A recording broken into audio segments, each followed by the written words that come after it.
भारतीय और चाइनीज सैनिकों के बीच लद्दाख वैली में जो झड़प हुआ और सैनिक मारे गए, इसे आप किस तरह से देखते हैं?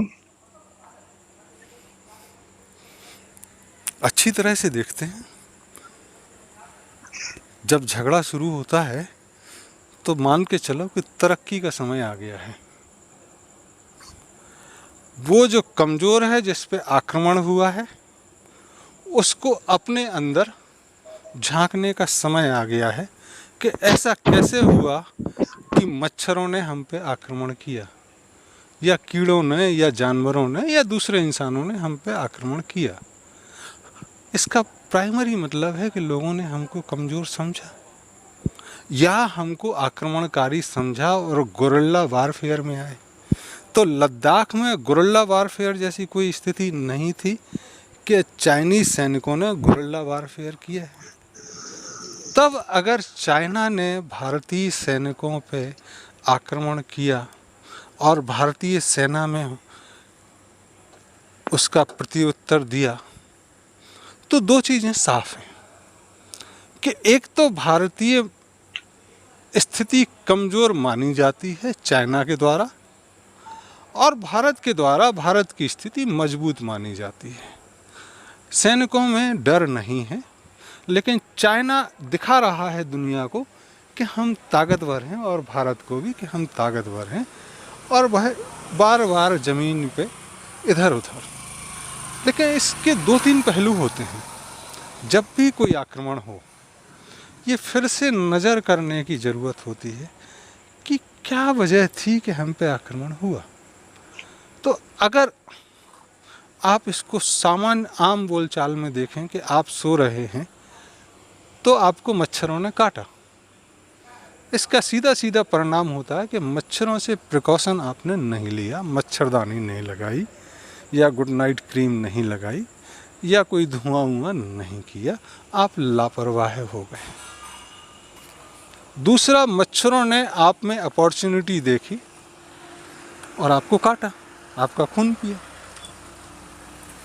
तीसरी चीज आती है कि मच्छर पनप रहे हैं। तो जब आप समाधान की दृष्टि से जाते हैं तो सिर्फ अपनी कमजोरी को दूर नहीं करते हैं, अपने को शक्तिशाली ही नहीं बनाते हैं, बल्कि जहां मच्छर पनप रहे हैं उस जगह को भी साफ करते हैं। तो आज अगर चाइना और भारत को लेके देखें तो भारत तो कमज़ोर है, दिख रहा है। वह आंतरिक रूप से शक्तिशाली हो, इसके प्रयास करने चाहिए कि किसी की हिम्मत ना हो, आप कितने भी छोटे मुल्क हों, तैयारी हो, और सिर्फ सेना की उन्नत नस्ल या सेना के अत्यधिक अच्छे हथियार और ज़मीनी हकीकत देश में कुछ भी हो, इससे नहीं चलता। एक मानस जो होता है वो पूरा का पूरा दिखाई देता है कि सेना का घर भी होता है। अगर घर में अच्छी तरह से चूल्हा जल रहा है, अच्छी तरह से रह रहा है, तो सेना का मनोबल रहता है। इसका मतलब ये हुआ कि पूरा देश आपको सुदृढ़ करना है, स्टॉक लेना है और हर प्रयास करना है। दूसरी चीज़ जो आपको देखना है कि चाइना में ऐसी क्या मानसिकता है कि वो दूसरे को चीज़ें हड़पने की कोशिश करता है, दूसरे पे आक्रमण। तो एक तो मानसिक बीमारी होती है, एक होता है कि हमें पुराना बदला लेना है, तीसरा होता है एक अहंकार कि नहीं हम दुनिया में बड़े बनने हैं, चौथी चीज़ होती है कि चलो प्रयोग करते रहते हैं सेना के लिए, जिससे सेना तरोताज़ा बनी रहे हमारी।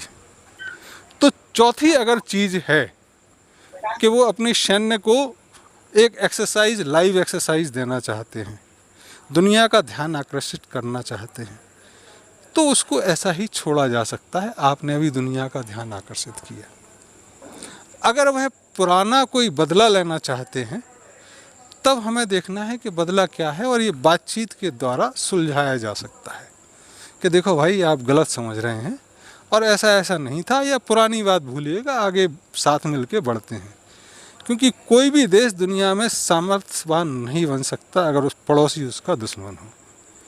ये समझ में ही नहीं आता लोगों को कि पड़ोसी को साथ लेके चलना होता है, अगर आप महान बनना चाहते हैं। तीसरी चीज़, अगर मानसिक बाधा हो तो फिर उसकी बीमारी ठीक करना है।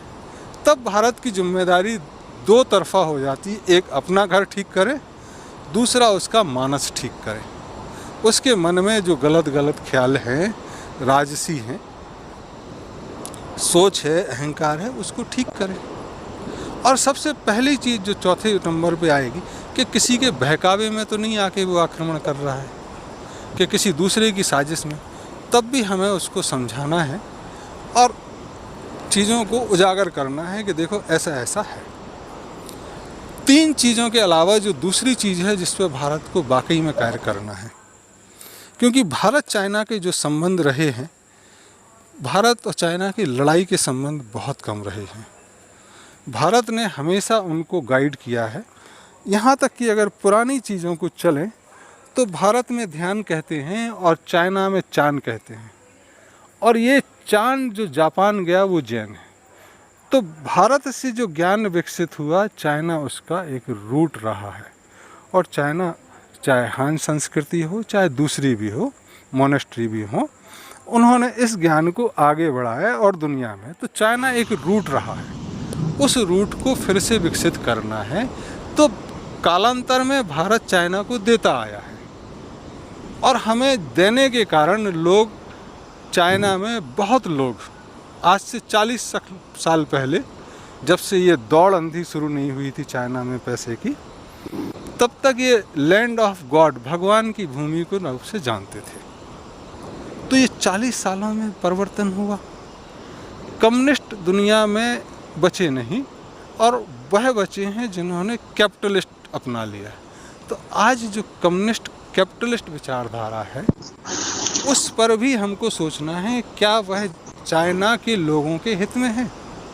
चाइना ने अपनी जनता पे अत्याचार करके कि भाई आप एक बच्चा पैदा करो, आप 2 करो, आप मत करो, ये उनकी स्वतंत्रता पे बाधा है। तो 40 साल आपने अपने बच्चों को बंधक बनाया, उनको रिश्ते से गायब कराया, आस्था से गायब कराया। तो ये अत्याचार चाइना ने किए किस लिए? अपनी जनता पे। इससे चाइना के जो शासक हैं उनका ध्यान आकृष्ट करना है और जनता का, यह भारत की जिम्मेदारी है। तो भारत की जिम्मेदारी आज के लद्दाख को परिप्रेक्ष्य को देखते हुए दो तरफा हो जाती है। एक, भारत अपने को सुदृढ़ करे, दूसरा चाइना को मानसिक रूप से ठीक करे। तीसरी चीज़ जो बनती है कि जो ज्ञान का प्रवाह भारत से हुआ, उस प्रवाह को फिर से टटोले कि हम कहाँ पीछे हो गए, और अगर ज्ञान है तो वो चाइना के द्वारा पूरी दुनिया में फैलाए। और चाइना के जो पड़ोसी देश हैं उनके साथ भी भारत को, एक जो बात चल रही है कि एक रिंग बना के और सब दोस्त मिलके चाइना को परास्त करें, ऐसी कोशिशों से बाज आना चाहिए, कहें तो उस पर ज़्यादा ध्यान नहीं देना चाहिए। सारे देशों से आपके, चाहे ताइवान हो, हांगकांग हो, जापान हो, सबसे अच्छे संबंध हो, और सब सामूहिक रूप से चाइना से कहें कि देखो अगर युद्ध करोगे तो हम साथ हैं, तब आपको सारी तरफ से एनसर्कल करके आपको परेशान कर सकते हैं, सिर्फ हम राज नहीं कर सकते। तो ये सारी चीज़ें एक साइकोलॉजिकल, फिलॉसफिकल, स्पिरिचुअल मार्ग की तरफ इशारा करती हैं, और उस तरफ हमको बढ़ना होगा। भारत को अपने अंदर समाज की व्यवस्था लानी होगी, समाज सुदृढ़ करना होगा। जो IAS लॉबी बैठी है, इनको पता ही नहीं चलता है 2003 में कारगिल हो गया, अभी लद्दाख हो गया, लोग आपकी ज़मीन पे घुस आते हैं, फिर आप बाद में जागते हैं। तो इनसे ऊपर उठने की ज़रूरत है। फॉरेन पॉलिसी, नेबरहुड पॉलिसी अलग अलग बनाने की ज़रूरत है। जनता की भागीदारी बढ़ाने की ज़रूरत है, और जनता में सैन्य शक्ति बढ़े, बहादुरी बढ़े, इसके तरफ प्रयास करने ज़रूरी हैं। तो भारत की जिम्मेदारी आज चौतरफा है। इस बारे में इतना ही। धन्यवाद। Thank you.